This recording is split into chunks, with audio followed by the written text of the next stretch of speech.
when it comes to games that are launching in 2020, there's one that I covered a couple of years ago that has been on my radar but has been kind of pushed off to the side for games such as Dead Matter and Ready or Not. But I'm actually surprised to say that this game is actually on schedule to launch within the next 15 or so days. And that's a game called Deadside. If you guys haven't seen my original video, I'm going to have a little link here you guys can click on the top right if you want to get educated. But a quick recap, Deadside is a hardcore multiplayer shooter with survival elements, post-apocalypse, big open world, real weapons, transport, craft, and construction. The game is being developed on Unreal Engine 4, and it is planned to release on Steam in early access in Q1 2020. And I hadn't heard anything about this game. I knew they were doing testing, they were giving out keys. I know I applied for one, I think sometime late last year, or maybe that was even earlier this year. Obviously never got into it. And I also didn't realize that they had a Twitter page where they've been posting screenshots for like the past few weeks. So the screenshots you guys are seeing on screen are the most up-to-date visuals of the game. When it goes to the gameplay, I am using older footage that they put out, I believe, last year.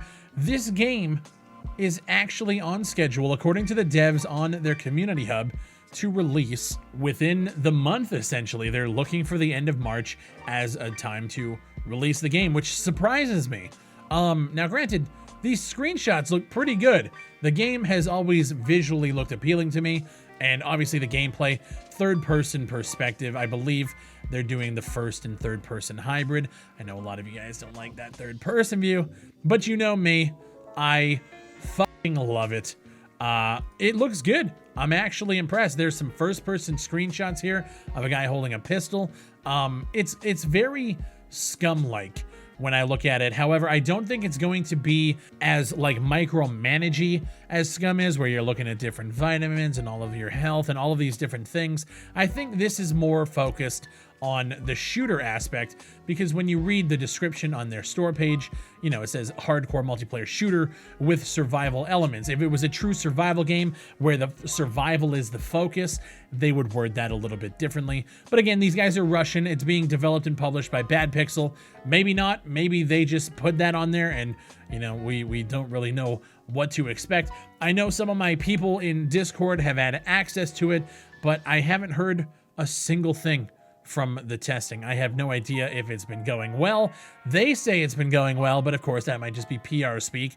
I don't know what to expect going into it, but I do know that I finally have something to play outside of Warzone that I can, you know, cover and touch in March, something to get me through to Dead Matter and Ready or Not in June, which is really exciting to me. Their Steam page says, Deadside is a hardcore multiplayer shooter with a large open world and wide gameplay possibilities. Deadside gets you into realistic game environments full of hopelessness and despair.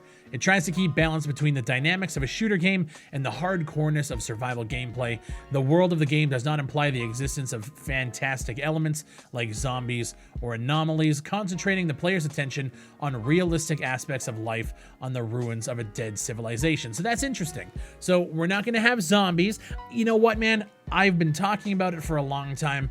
When developers jump into early access with survival games, they always screw up the AI programming, and it's always trash, especially when you're talking about alphas and betas. The world of Deadside is vast open spaces full of bushy forests and abandoned settlements. Players will have an area of about 225 square kilometers, entangled by a network of roads and rivers. To explore such a vast space, both land and water transport are useful, and Deadside offers you to drive them.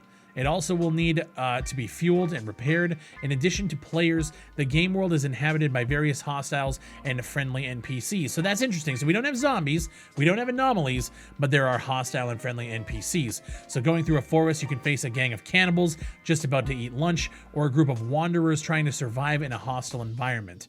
The results of these meetings are completely dependent on your decisions and ability to get those decisions to live or death. So obviously there's some translation issues because the fact that these guys are Russian. So there are NPCs. Interesting. So, okay, I might have to take back my statement. I'm literally recording this video as I go through this Steam page with you guys. Hopefully the AI works, and hopefully it works well. There are trade and green zones. There is a battle system, so this is interesting. So to protect the interests or piss off other players, there are 15 types of firearms with additional equipment such as sights, flashlights, etc., and they will be available at the time of early access. They introduce you to the realistic ballistic system for small arms, including penetration of various materials. Interesting. There are missions in the world.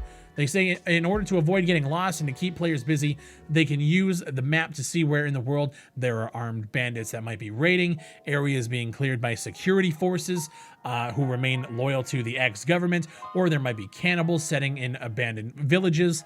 Anyone can take part in mass combat. It will not be an event with a limited number of players. Anyone who wishes to go to the mission sector and affect the outcome of battle. Again, lost in translation, but it's cool. So there are quests to do in the world. There are buildings and stashes. So in the course of our game's development, we are planning to create a system of shelters, which players will be able to build on their own using a well-developed crafting system. It is, however, subject for later discussion. So at launch, early access launch at the end of this month, chances are we're not going to be seeing the shelter crafting system. We also want to offer players the chance to make small stashes in almost any place of the world to keep a few handy things at the ready. And then there's also going to be, trade and green zones, which are very similar to when I think of games like War Z.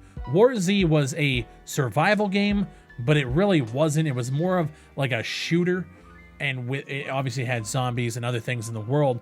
But this feels like potentially a War Z style shooter first mentality done right, which, right up my alley. And apparently we can rent private servers from G-Portal. They're not actually handing out like the server infrastructure so you can host it on your own machine, but G-Portal allows private server rental. So I may look into doing that if we have enough interest in people playing it with me, like on stream. If you guys want to come through to the twitch.tv/BigfryTV, that's interesting. This may be the new H1Z1 for me. I loved Just Survive before they split it off into two different games. I was a fan of where they initially were talking about taking that game, and then you guys know the history. But this might be the game that brings that style of gameplay back, and I am here for it, man. But as always, let me know what you guys think down below in the comment section. If you guys enjoy the videos, please consider leaving a like on them. Consider subscribing if you enjoy multiple videos in a row. I'm back on my grind. I'm back on my video shit. Multiple videos a day, giving you guys discussions on a multitude of different games, from MMORPGs to tactical shooters to survival games like this. I'm hitting you guys 360. Check out my new podcast, The Kill Feed. We just had our 5th episode this week. You can catch them on YouTube, Spotify, iTunes, or wherever you listen to podcasts. Just search up Kill Feed and you will find it there. Thank you guys for watching. My name is Big Fry, and I'll see you on the next one.